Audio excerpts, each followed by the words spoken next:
Three, two, one. Hello, everyone. Hello, and welcome to our Mindful Leadership podcast with my wonderful co-host, Natasha Rocha. Hello, Natasha.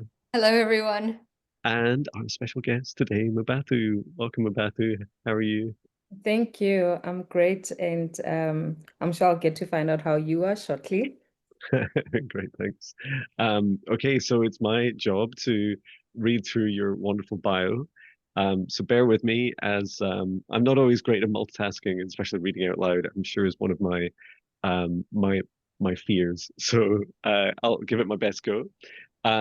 So first of all, you've shared, and thank you for putting this together, that as Mmabatho, you have over a decade of experience of working with marginalized communities as a spiritual decolonial scholar practitioner grounded in transdisciplinary Africana womanist paradigm.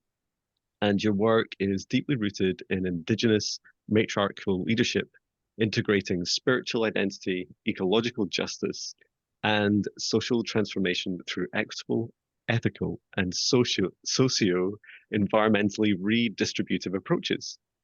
And as a scholar, practitioner, and community leader, you connect with entrepreneurial initiatives, with social development programs, fostering self awareness, self leadership, and intergenerational healing. And your approach is addressing the psycho spiritual effects of colonization and internalized oppression, drawing from African metaphysics, epistemic justice, and transformative leadership models inspired by the principles of um, NTU, NITU. I'm not sure how to pronounce that. The vital cosmic force, Botho, which is Ubuntu, and Sariti, spiritual essence, and Samo, sorry, I'm probably murdering these pronunciations, ancestral grounding. And your work reclaims indigenous knowledge systems as living embodied practices that inform education, leadership, and social renewal.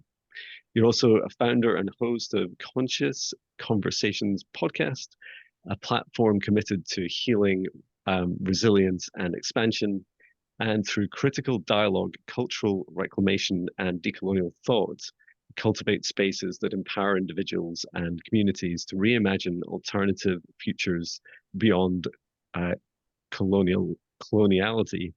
My systemic approach to leadership integrates wholeness, indigenous worldview, and regenerative education to catalyze transformative leadership and positive social change. I believe that centering ancestral wisdom, ecological consciousness, and relational ethics, you can disrupt, or we can disrupt, oppressive paradigms and create more just, sustainable, and spiritually aligned societies. And you suggested for topics, spherical guiding, authentic, wholehearted living, and whatever else you'd like to share with us today. Thank you for bearing with me as I read that out, and welcome, Mmabatho. Thank you for joining us. Thank you. Thank you very much for having me, John and Natasha. Yeah, I might ask how you guys are. How are you feeling this morning? I'm feeling really good, thank you. Excited for the day. Even though there's not much sun out today in Scotland, I'm okay with that. I could take a day of sunshine. How about you, Natasha? Yeah, absolutely. I'm doing great. I'm excited. I'm about to travel soon, so just in the midst of that preparation. So it's very, very exciting. And I'm excited to talk to you and get to learn more about your journey, Mabat, because that is quite a journey that you've been on, and to get to where you are now in a sense of kind of like, that leading in your sphere, and with so much happening in South Africa at the moment, and South Africa has been on the news, so it's very, very topical in what is happening, because I feel that a lot of what happens in South Africa is very much what's happening in the rest of the world on a smaller macro level for a lot of us. A lot of those themes have started coming up, and I've been exploring that as well within myself. and looking at the land, and how it impacts us on, especially on an ancestral level. But there's so much to unpack there. Tell us a little bit about your journey and how you kind of like began to where you are now, where you're actually leading mindfully and absolutely integrating that spirituality and into that mindful leadership and into business, and how you're helping to restruct kind of like the way the world works. Absolutely beautiful. Thank you so much. Sure, it's been quite a journey, and I think for me, what's been interesting has been doing the things I've been doing before I knew they were a thing, because that is just how I was brought up.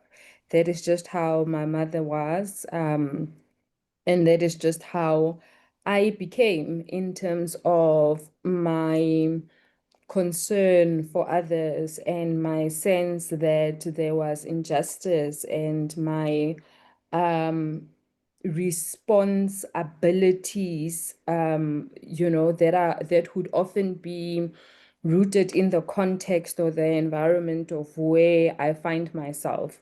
Thinking back now, because I'm interacting a lot more with literature, like theoretical sort of like knowledge. I look back and remember that I was 16 when I first asked my mom if we could take in a child I believed to have been homeless, and then later again in my life, in my early 20s, I started an NGO where I worked with young people based in Diepsloot who had completed high school but did not have any support to advance their education. And my approach was really more than about mentoring, but it was about recognizing the person holistically, their dreams, their current reality, some of the things they were struggling with as young people living in one of the most impoverished environments in Johannesburg. Um, so looking back and reflecting on all these things I have done as a young person growing up, and to now, years back, recognize that, oh, okay, so I've always been an empath. So I've always had or found the capacity to do something about things I found dissatisfactory in my community, or things I did not like. And when one thinks about what leadership is, I think leadership has a lot to do with having that personal drive or initiative to help to do something without necessarily being told to do it. Um, yeah, so that has been interesting to observe, just how I have become more of who I have always been, and just become more aware of the journey and the story of my life, and some of the ways in which I can share my experiences in ways that might be helpful to other people. Wow, thank you. It's really inspiring. I After reading your bio, and you wouldn't know it, but I did practice it. One theme that really stuck out to me is, and you have it, that term in there, self-awareness, is not just your awareness of yourself, but your awareness of the various mixes of cultures that you and structures that you've been born into and are around you.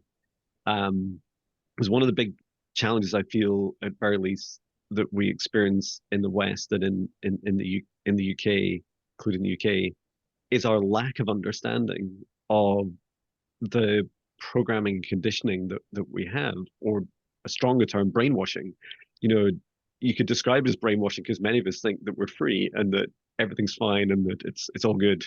Um, and whilst we all get to choose, one thing that really inspires me about you is that, as you were just saying, you've always felt the same. You've always felt, that and this difference between what you feel inside and what you see in the world around you helps you contrast and say, oh, hang on, maybe we could do better. Maybe we could change. And I'm really interested in that. Like, do you have suggestions about how people, regardless of, you know, their careers, their backgrounds, whatever country they live in the world, how do you explore that further, that that feeling inside, which is there's maybe a better way? Yeah, and I'm actually getting, sure, I'm feeling like a very piercing sort of like sensation in my heart because it breaks my heart how I think many people are conditioned to believe that it is foolish to care about other people. You Mm, know, I think most people, and maybe it's from their experiences where they've been vulnerable or they've tried to help and it did not work out how they expected it to work out, kind of like thing. And so people carry all these disappointments and all these lost hopes, I guess, that are not spoken about, and it informs their level of um, participation in the world or how much they allow themselves to feel, you know, wherever they may interact, whether it's at work, whether it is in your neighborhood. Because if you think about it, when you are an employer or you have people reporting to you at work, I find it difficult, and I think that is why I can say I have failed to be in the world as it is, right? Because as a manager of people in an organization, you are almost expected to cut your emotions out of work, right? And to just focus on productivity. And I find that that does not work, you know. We are not we are not AI. We do not remove our traumas, our experiences, our hurt just because we have stepped into an office space, right? And so you look at the ways in which we've been conditioned to think of society or to understand how society works. It is very problematic, and I feel that it is something that it has been a systematic way of dehumanizing people, you know, because you know we are feeling um beings, you know. If someone says, I was listening to something earlier on, and they were saying we are nature beings, and I agree with that. We are nature beings, and we are so fortunate that more than our animal kin, we've got the capacity for a different level of intelligence that includes the mind, right? So we've got capacity for more, and that more includes all our senses. And so when we try to suppress those senses, our ability or capacity for compassion, for kindness, because you know you believe that kindness will not take you further, or the capitalistic framing, it's a dog eat dog world, you know. That's how people think of entrepreneurship. That for me, it's like, oh, I can't. I just cannot function in a world like that.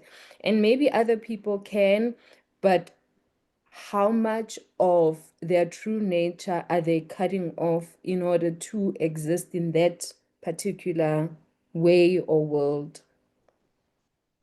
Yeah, no, you're absolutely right. And I definitely grew up in that where it's like, the business doesn't have a heart. You just need to show up and do what needs to be done. Yeah, like I know that, like, I'm also born in South Africa and my mom was a single parent. For 5 years, my mom did not have holiday.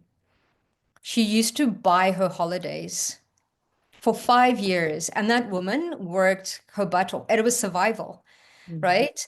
And we start to believe this because it's then modeled to us all the time.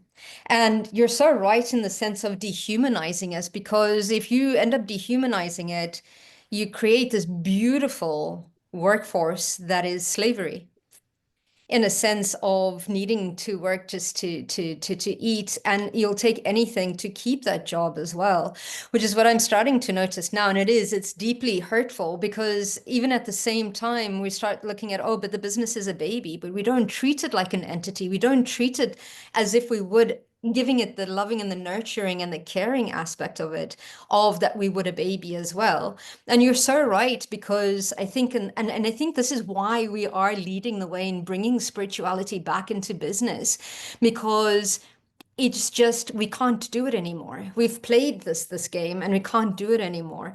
And I think the beautiful thing that you spoke about is that authenticity. And I'm working through that at the moment. We have so many layers that it's such a beautiful journey to find out who we are in that authentic space.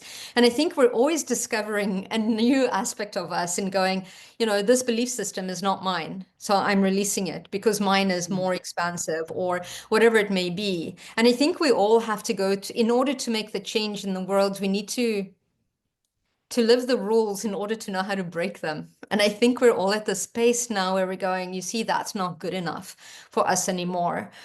So my question for you is, and I'm so excited and so passionate about the changes that we're all making. And I think this is why we brought this Earth Council together that we're all part of, because of making these changes in different ways. So how would you define kind of like mindful leadership in a world that's still very deeply entangled in colonial patterns? And it's very much about power and productivity, right? What is a grounded spiritual leader that is grounded in community and not ego? What does that look like? Because this is what we're working towards. This is what we're trying to activate. And yeah, I think even leaders themselves suppress it because it's seen as a weakness. You can't be vulnerable, right? It's you needing to go out and battle, like you said, dog eat dog world. So what does that actually look like? Yeah, I was thinking about this morning on my hike, and I was thinking about how I don't know if you guys know Bayo Akomolafe, but he's a professor. He calls himself a recovering psychologist, and he speaks about slowing down during urgent times, right? And in relation to productivity and what keeps the global economy working, I was asking myself this question, how many people can actually afford to slow down in the context of having to pay your bond or mortgage, having to pay your medical aid or health insurance, all these things that people have prioritized and that are important to them, and maybe as they should be, because in South Africa, you look at the healthcare system, for example, nobody would want to go to a public health facility. And so you are kind of coerced into spending all your time working so that you can have the sense, you can buy the sense of security. Now, for as long as people believe in this important sense of security that is really based on material, that is an illusion, because you think about how, for example, many people have lost their investments because CEOs of multinational companies made poor decisions and companies have collapsed. And all of a sudden, you no longer have a pension fund, right?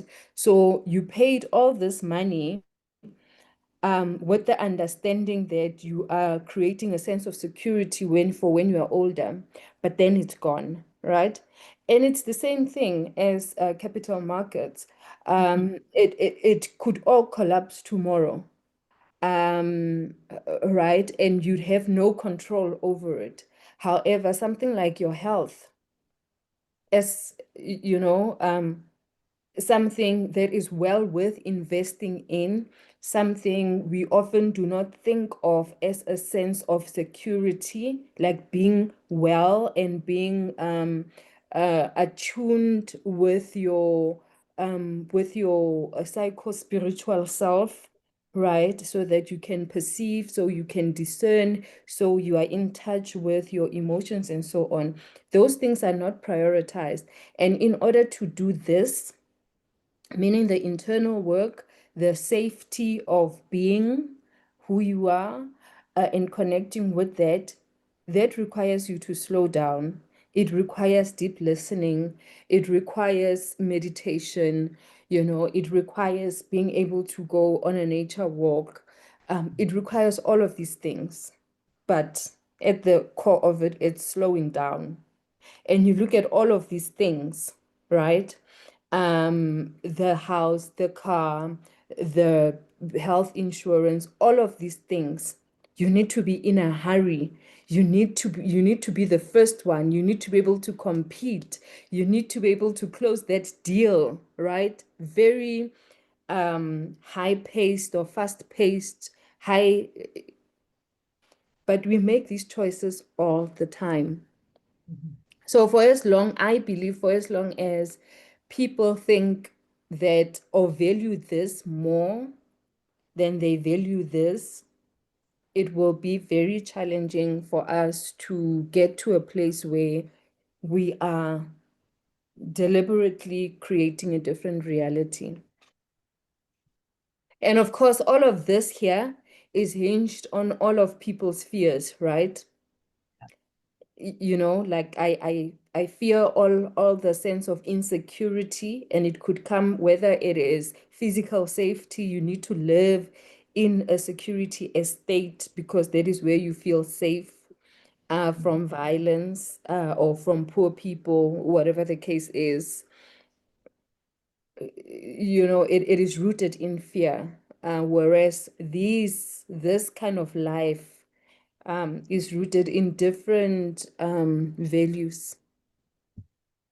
Wow. Oh, there's so much, so much juice, as they say on podcasts, right? I would, oh, there's so many things I want to ask about. I think the first couple of things I wanted to pick up on is, um, with what Natasha was saying as well, is that, that we talk a lot on podcasts about burnout. And one aspect we don't talk quite so much about, one of the key contributing factors to burnout, is when you go to work, for example, and pretend to be someone else. And I love, Mmabatho, that you were saying, because I did it, right? As you were describing cutting off parts of our behaviors, our humanity, it feels like that's what I used to do, and just it hurts my heart when I say that. And what scared me is everyone always said, John, you're such a great manager, you're so empathetic, you're so nice. And I look back at those memories, and I'm like, they were not nice things. That I have higher standards now. But for Mm. example, in about 2012, I was building a team of about 75 people, and I saw it completely. I remember telling my wife one night I was so annoyed that one of my team members wouldn't just work in one evening in a month because I wanted them to do a report for the next day. And I was so angry about that. And I thought, I mean, I do it. And yet that makes just listening to myself a lot of inner forgiveness for those behaviors. Now I see that, how did I even know what was going on in that person's life? How dare I expect them to do this? What were they rushing for? Did it really matter that they had to do it, the next day? Um, and I feel like when we're burning out and when we're heading towards kind of health disasters and inflections in our lives, is because we're pushing too hard and trying to sustain an avatar, a part of us that isn't really true to us. And it's exhausting. Our body's like, I hate this. I'm like, who am I today? Oh, I'm Jon Binnie, corporate entrepreneur, amazing guy. I'm going to lead all these people, do all these amazing things, and earn all this money for the company and then for me. And yet, really, I was in a fear cycle. I was in fear about, would I be able to pay my mortgage? If I didn't expand my business, would it collapse? The people around me, my managers around me, would say the same things, reinforce these cycles of fear, a type of fear slavery. And of course, whilst we're blessed in the UK of having a largely wonderful healthcare system, the irony is across the world is that we're actually making ourselves sick by working so hard and then requiring this healthcare. And you're absolutely right. Like it is shocking to people if you say, this whole construct could disappear tomorrow. What would you do? Like personally, I know I could get access to water. I know with a bit of help and maybe if I hunted some small rabbits or whatever, I could probably find some food for my family. But there would be, I'm not a meat eater. There would be ways of surviving, and yet these things are really the things that matter. Um, and I did have a question, which I was getting to, which was um, this fear cycles that we find ourselves in, and including things like these false assumptions, such as, oh, I can't afford to leave this company because I would never earn as much. I would never be able to support my family as much if I followed my passion. And I'm just a year past doing that now. I've been running my business for a year. And whilst I can't share my earnings publicly, I'm not any worse off. And that shocks me. I was like, how did that happen? That wasn't my intention either. And just yesterday I was sharing with Natasha about uh working patterns. Like I'm condensing my days into 3 days so I can slow down, and then all the rest, the the weekends and the Mondays and Fridays are all about rest and receiving and going slower. And I think my question for you, Mmabatho, is about the breaking through these cycles of fear. How have you done it? How do you recommend others do so? And I mean, these are really they are not unfounded fears, they're not irrational fears, right? Yeah, there's just one thing I feel like it's important to say, right? However, to get to a point where one is choosing differently is a journey, and it's an act of courage.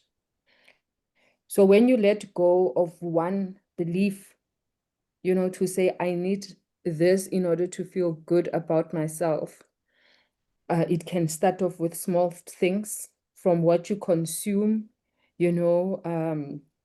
for some people, it could be alcohol. I need alcohol in order to feel good or to socialize, as an example. And you look at just how much alcohol contributes to empire. You look at who owns alcohol brands. It's usually one family ultimately that it goes to, right?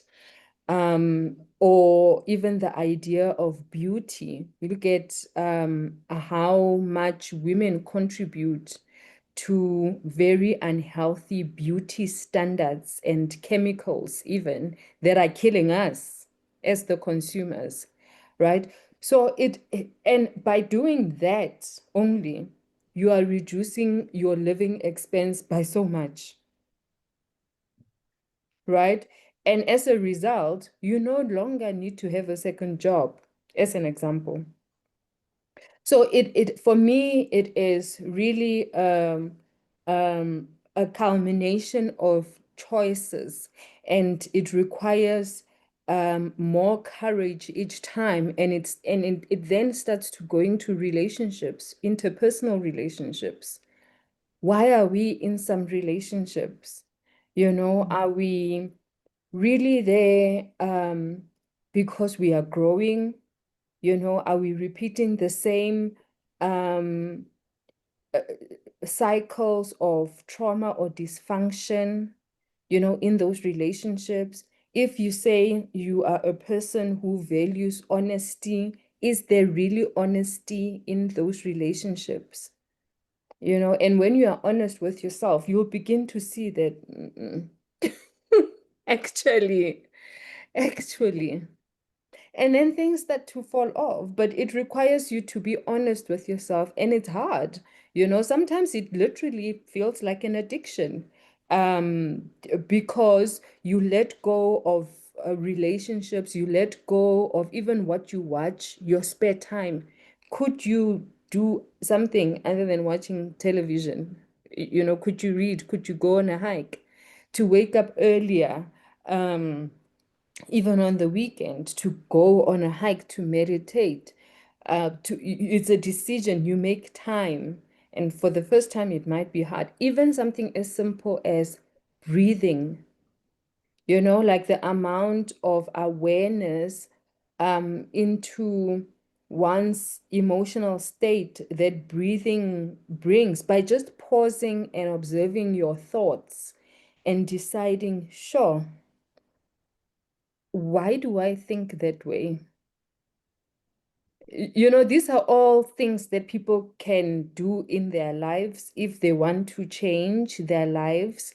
Um, and you said something earlier, like your standards have gone higher, right?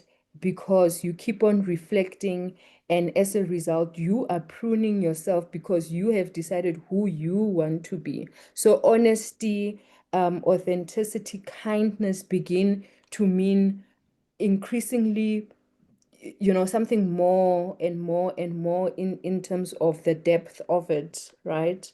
And you begin to want to interact with people who can meet you at that level of depth as well. So it means that then your life begins to change because you have different kind of people in your life. You are eating differently, you are doing different activities in your life. So there are so many ways in which people can change their lives in very small but incremental ways that cut across the different areas of their lives, but it requires courage and honesty. Yeah, you're absolutely right. That honesty, I've actually got a meditation guided to where am I lying to myself? Because we don't know, right? You're so right. A lot of the times it's so embedded in our conditioning that we just don't know, right? Which is and you're right. And then there's the other aspect of there's a fear of saying no, right? And a guilt sometimes that comes with it because we feel like we're letting people down. Um, so it's usually we talk about it as being a muscle, like going to the gym. It feels uncomfortable to say no the first time, and it could actually physically hurt.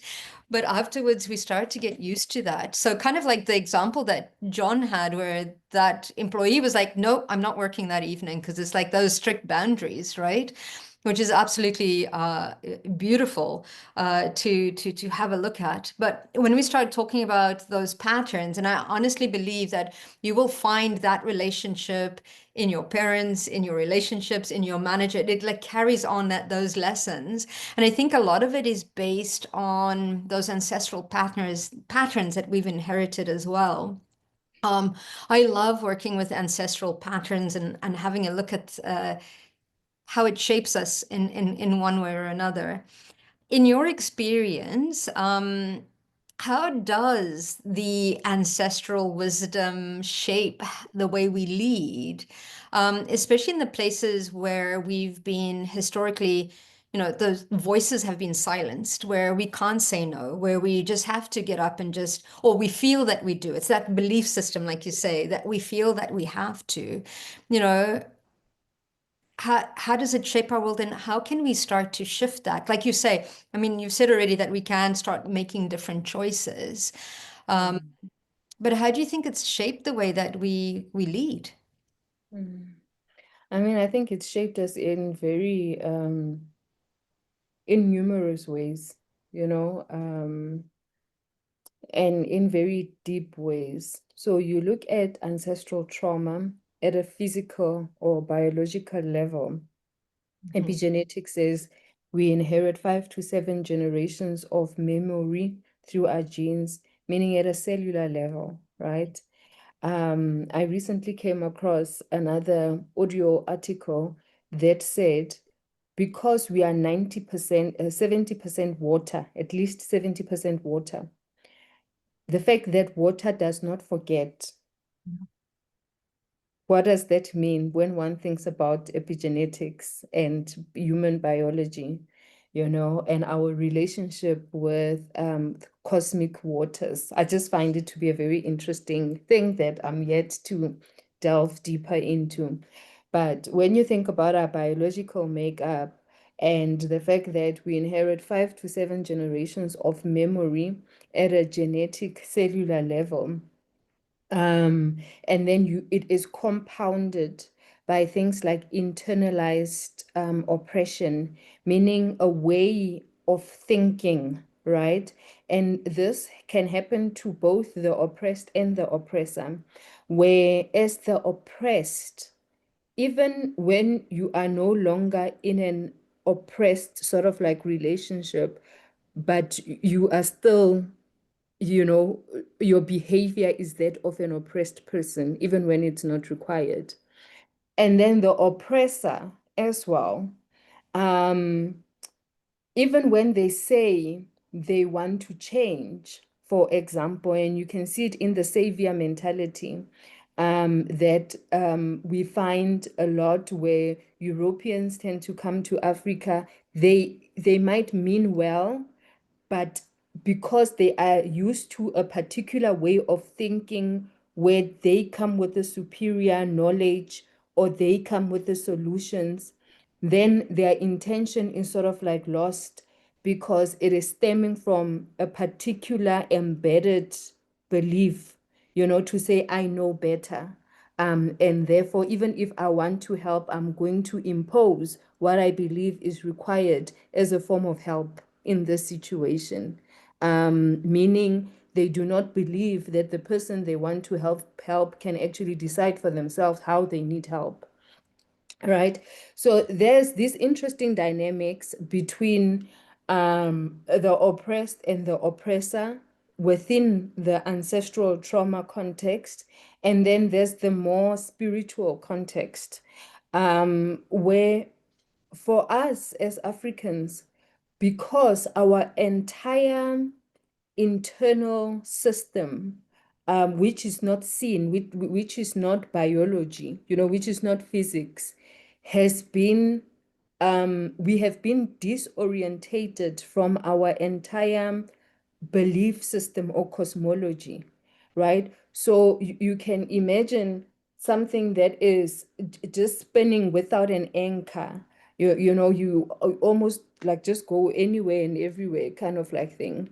So because when the missionaries came to Africa, they embedded the belief that African spiritual systems were evil and that the superior God was a white man who obviously looked like white people, and therefore was better.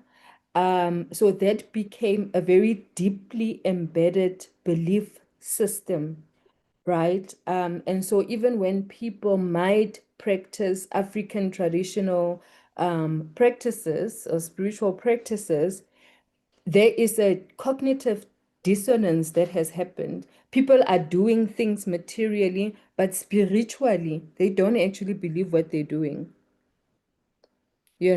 But one can easily argue the same about people who call themselves Christians, as an example. Christ advocated for a particular way of being in the world that was about protecting and being there for poor people, right? People who could not defend themselves. But you look at Christianity as a construct and people who call themselves Christians, who tend to be people who are more economically powerful, right? The more you go into history, you can see that capitalists believe of themselves to be Christian, and yet their acts are not that of what they say they believe. So this this fracture has not only happened to non-Indigenous people, but it has also happened to Indigenous people, because here we've got people who would say they practice. I mean, you look at Black people in South Africa, so many people go to church. So many people, you'll see them with traditional cloths, wrapped, ubungoma, getting initiated. But do people actually believe? You know, because if you believed, we would less and less be fueled by fear. We would be kinder people. So you look at Ubuntu, what Ubuntu means, and Ubuntu is actually a philosophy, a way of being in the world that requires kindness, compassion, and so many other ethical ways of being in the world, not only with people, but with the more than human world, right? And not many people embody that, but they know it, you know, and they will say it as well. Um, yeah, one of the other things that I feel like I also want to explore is the difference between being an African and being Black, because I actually believe there's a fundamental difference. And when one thinks about Blackness as a race, it was not constructed by African people. It was imposed on us. Now I'm more and more feeling like African people or people of African descent are falling into the category of Blackness that was being imagined when the colonizer said, "You are Black and therefore inferior." Yeah, simply because of how people act and how they are. Being African for me comes with a completely different set of values and way of living that I feel like people have forgotten about. Well, thank you. Um, Thank you for raising such powerful, um, you know, globally, like worldwide challenges that we face as a human race.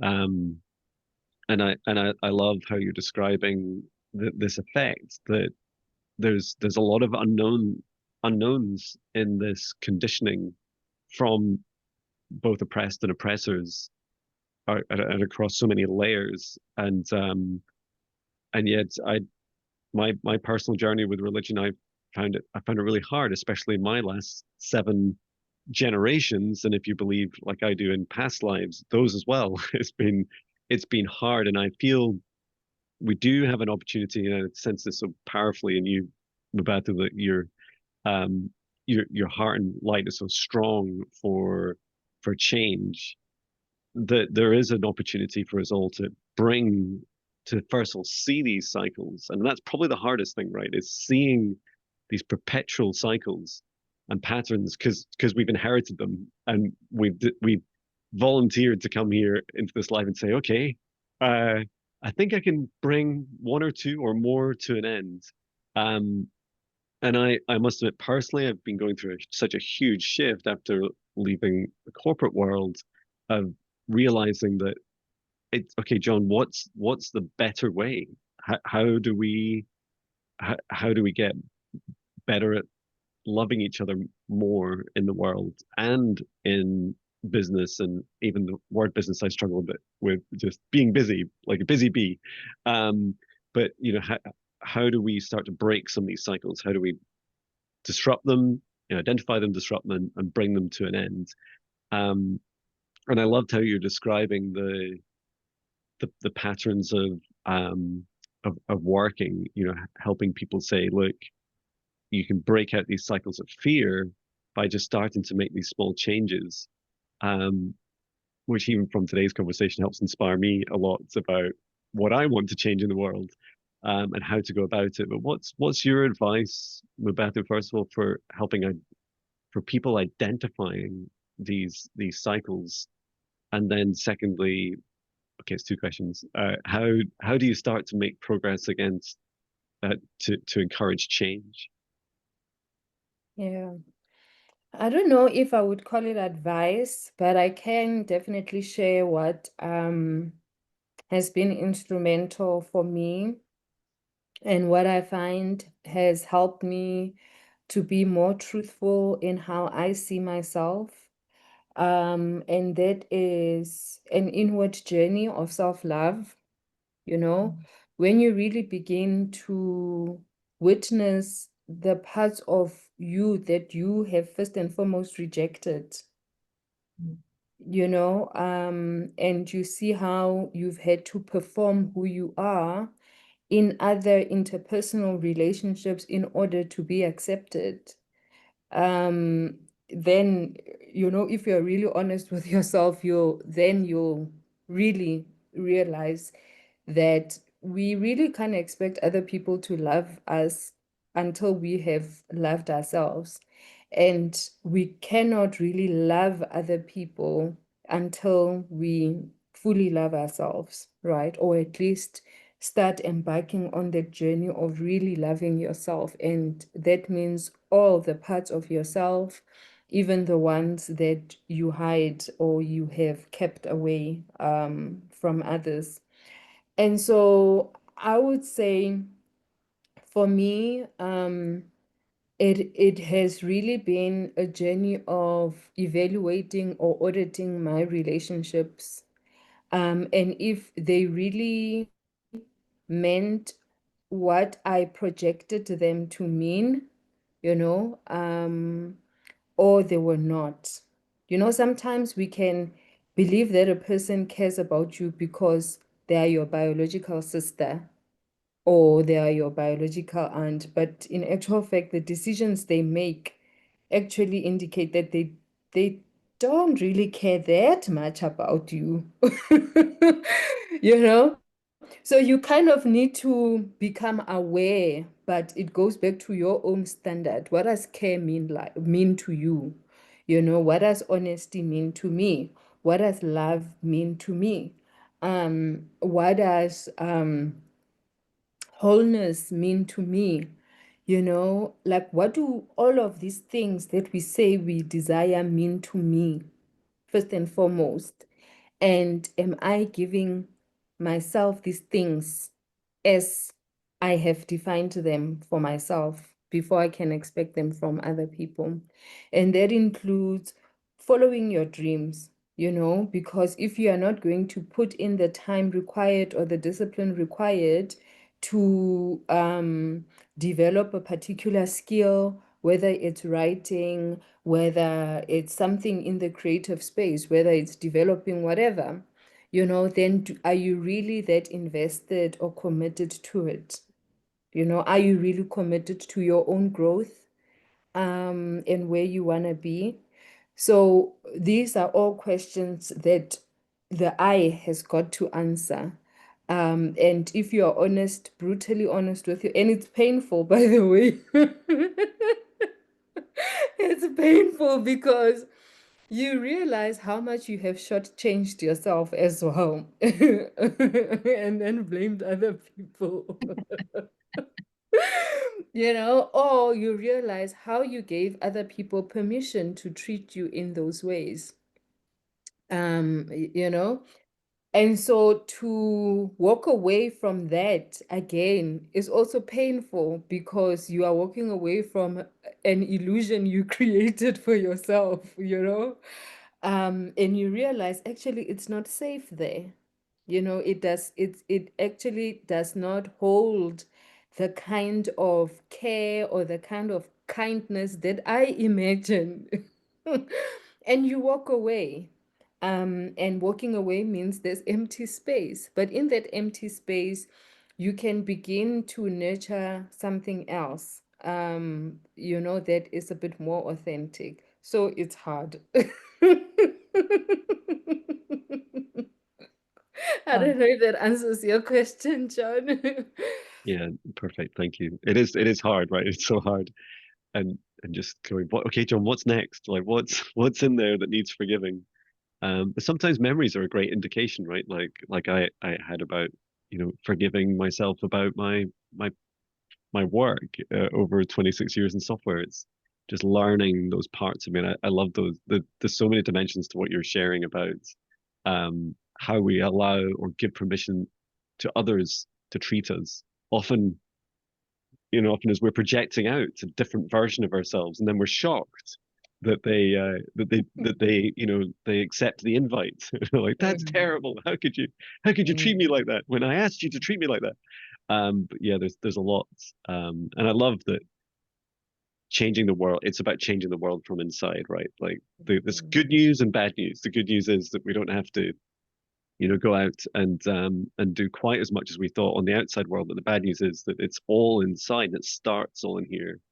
Everything at the center of our hearts. Do you Yeah, want to I think, ask another question, Natasha? yeah, I do. So I think the hardest part is just going on with what you're saying is that the reason it's so hard is that we used to just pointing a finger and make it somebody else's problem, right?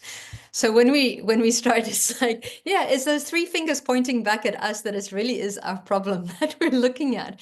So it's almost kind of like, oh my goodness, this is being reflected to me. And I think at the beginning, when we start looking at that space of, oh, it is me. Why have I drawn this to me? And starting the heavy lifting, I think because the journey of healing never finishes, it actually, I think once you've done the heavy lifting, when you do find those limitations, I think we're a little bit kinder and gentler to ourselves when we're like, oh my goodness, yeah, I have been doing that. Like, what? Where did that come from? And then it's like, okay, where does this conditioning come from? And then I get excited because then I start seeing it in my daughters. And then I started seeing it in my mother and the way my grandmother taught, worked with my mom. And I was like, oh, of course this is here, right? And I was like, no wonder I'm doing this. So then we sit around the dinner table and I'm like, girls, because I have two girls. I'm like, Mom's just discovered that I've been doing this. Where do you see that in your lives? Right. And then, because that's the thing that, it's like now you've seen it, what are you going to do about it? Right. And it's kind of like, how do we shift that? Which is mm, important. But I think there's a level of kindness and grace that we need to give ourselves because those limiting patterns served us or marked us or helped us to become who we are to some extent. And I feel that sometimes it's made us resilient because it's forced us to I mean, we're survival, right? So it's ways that we've managed to survive and what we've been taught. But I think the biggest challenge is not repeating those patterns because I feel that once there's a lot of unconscious patterns that we do, but once they become conscious, I think we need to make the changes. Otherwise, those patterns become a choice. And I think that's where it becomes important. And you're so right in that sense. It's okay, what is the small change that I need to do today? Yeah, and it's how leading by example is how we change the world, I think, in that. I wanted to ask you, Mmabatho, in an ideal world, you know, spiritually aligned, post-colonial society, what does that look like to you? mm. I'm going to start off by just going back to one of the things John referenced around his 27 years career and how a lot of the time that was probably difficult because it was also attached to your sense of self-worth, Mm. and these are some of the things we don't often speak about, like the benefits, and I'm connecting it to what you are talking about, Natasha, in that what did this way of being give you? Hmm. How did it protect you? How did it serve your ego Yeah. up until the ego was no longer growing, because there's that as well. And being able to recognize those patterns, Natasha, and it's beautiful that you're doing it with your daughters, right? Because for me, that is the intergenerational healing that needs to take place, but it requires courage to do it. It requires being able to say to your children, oh, girls, I've been doing it wrong. I've been teaching you the wrong thing. How about we look at it from this perspective? And I find that many older people struggle with saying, actually, I made a mistake as a woman. I stayed in this hurtful marriage because in those times I could not get a job. In those times I had to rely on a man. But this is not the idea of marriage I want you to believe in as my daughter, as an example. And so you take away the shame as a parent, from having been in a toxic situation and having allowed your children to be a part of that toxic situation because you made those decisions because it was a sense of survival, it was a sense of security, right? But now you can actually be honest with them because maybe they are older, because, maybe you dream of a different married life for them.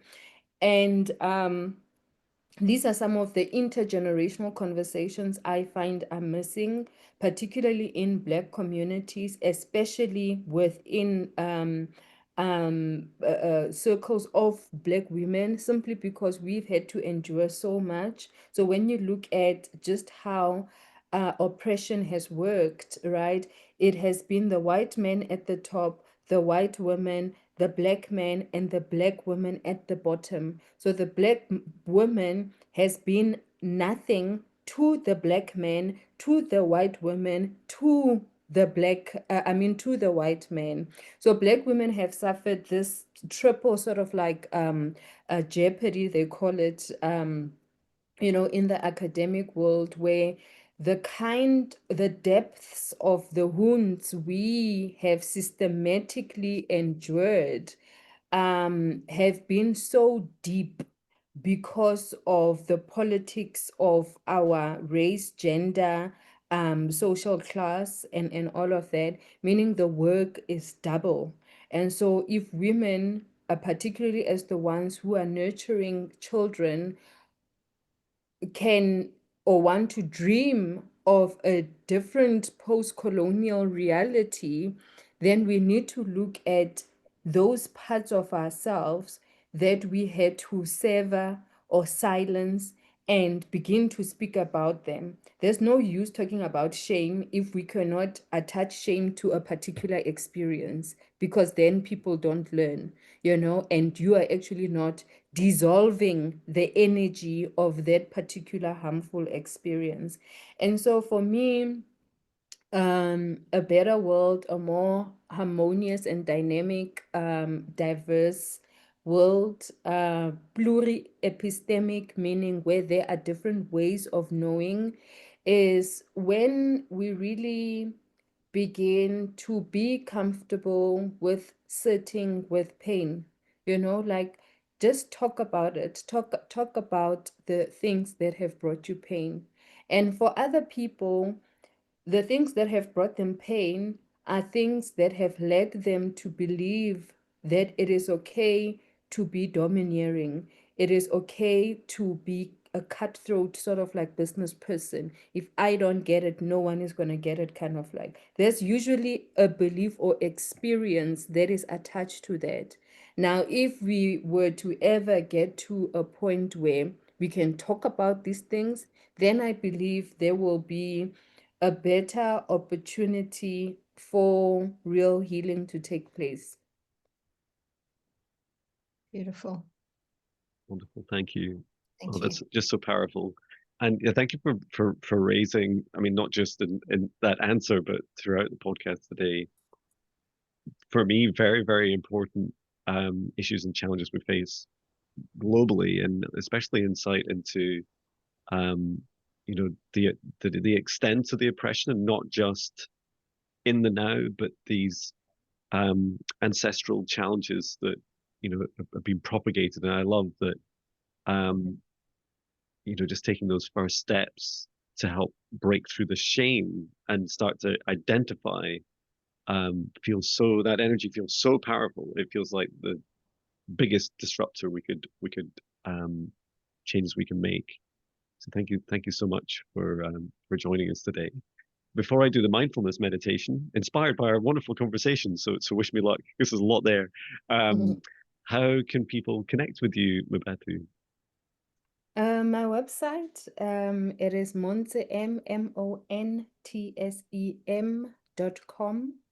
And then on my social media handles, it is Miss Montse MS, Montse MMONTSEM. Yeah.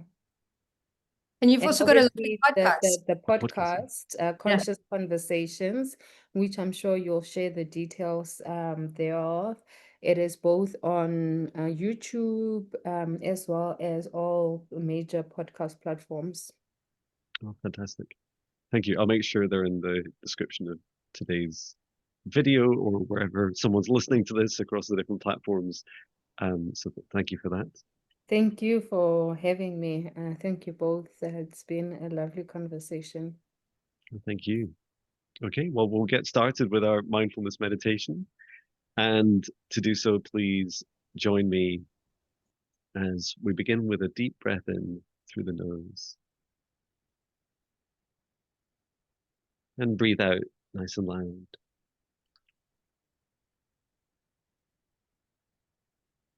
And once more, breathe in through the nose nice and deep. And breathe out what no longer serves you nice and loud. And just allow your body to relax this time. Feel your body where you're sat or lay down. Feel the chair or the bed or wherever you are supporting your body. And bring your awareness to the ground and the planet beneath you, this whole big, beautiful planet.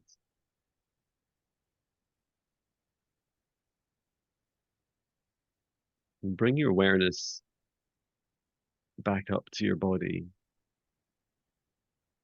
and bringing your heart now into a relaxed state. And you can place your hand on your heart if you choose, encouraging your heart to gently soften and open within a safe space,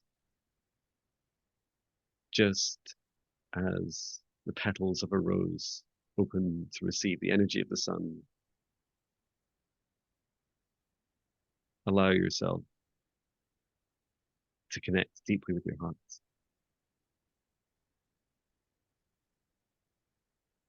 Inside of your heart is a whole range of experiences and consciousness, both in this lifetime and propagated through cycles from your ancestors, including your parents and their parents, your immediate family, friends, loved ones.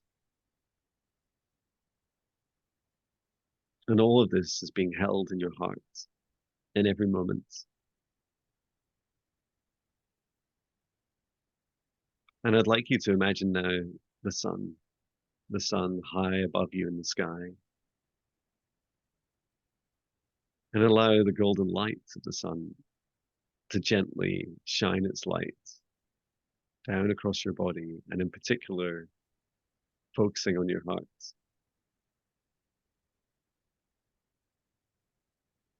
And imagining a small door within your heart opening up and allowing the light of the sun to shine brightly and gently with love and compassion into the very center of your heart.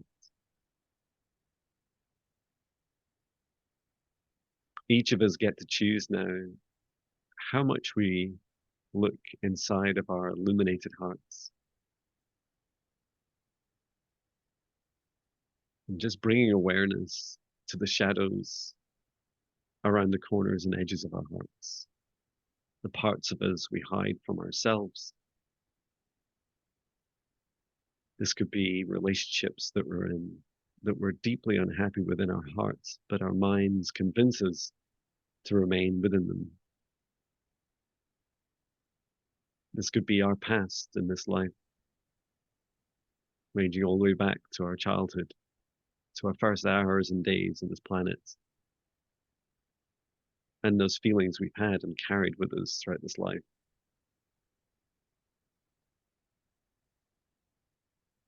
And also the feelings of who we are, what we set aside when we interact with the rest of this world outside of us, including our work,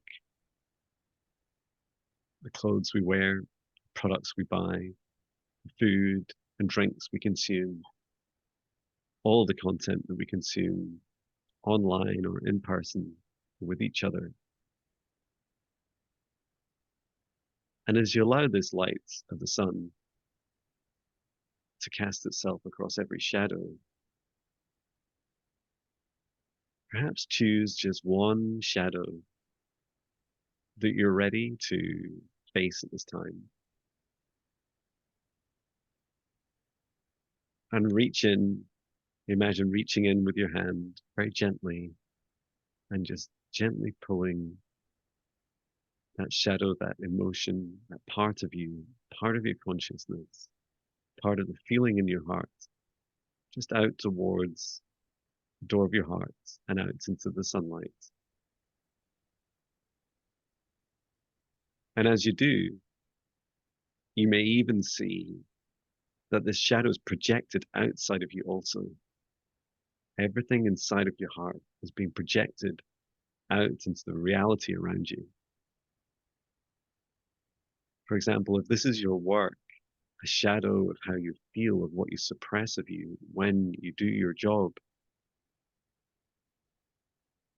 what does that look like when you project it out? How do you see yourself as that projection of yourself at work? Perhaps you'll visualize this projector of your heart, creating that visual scene in front of you, or just the feeling of what that feels like. And please join me as we place our hands on our hearts and our hands on that shadow, that part of us that we've been denying. And we take a moment to send in our love. And repeat after me if you choose. I see you, shadow of me.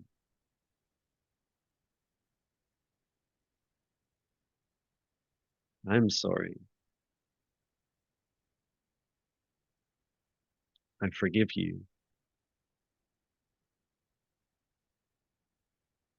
Thank you for this experience and lessons.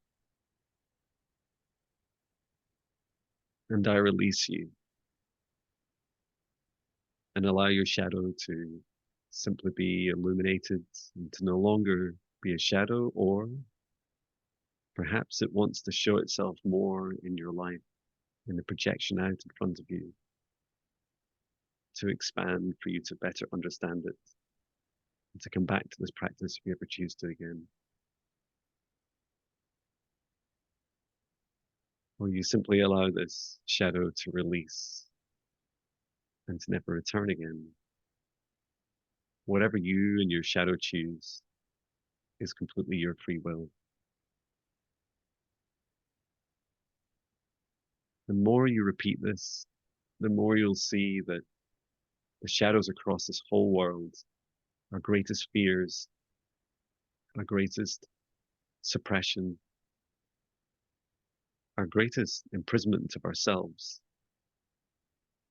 is at its core a place that can be solved by beginning this inner work to authentically find ourselves once more. You may find on that journey what it's like, what it was like when you were first born. The same joys and love and compassion you felt for yourself, remembrances of previous lives and ancestries, both of the positive and negative and everything in between. So take this moment to celebrate yourself, taking away with you any single action you'd like to take, just one small step to help that shadow you found, allowing your shadows to freely talk to you and with you, and honoring our ancestors and our lineage for bringing these shadows to this moment and entrusting us with the ability to begin to shine our light and love into them so that we may help ourselves, our families, our loved ones, and this whole planet shine a light on every shadow with our love. And when you're ready, come back to your heart and your body. You can close that door again on your heart if you choose, or continue to shine that light out. And bring yourself back to your body, and you can open your eyes once more. And perhaps move your body.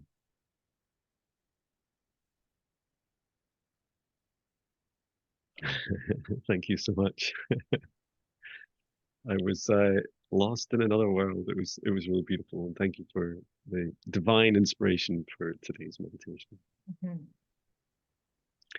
Well, with that, we'll bring our podcast to an end. Thank you so much, Mmabatho, for joining us, and thank you, Natasha. Thank you, everyone. If you're interested in joining our podcast, there's always details in the descriptions of how to submit your interest. And yeah, we look forward to, we'd love to see you again, Mmabatho. That would be amazing. So I'll definitely be in touch. But thank you so much again for joining us. Thank you. Thank you. Thank you, everyone. We'll see you next time. Thank you. Bye. Bye, everyone. Bye.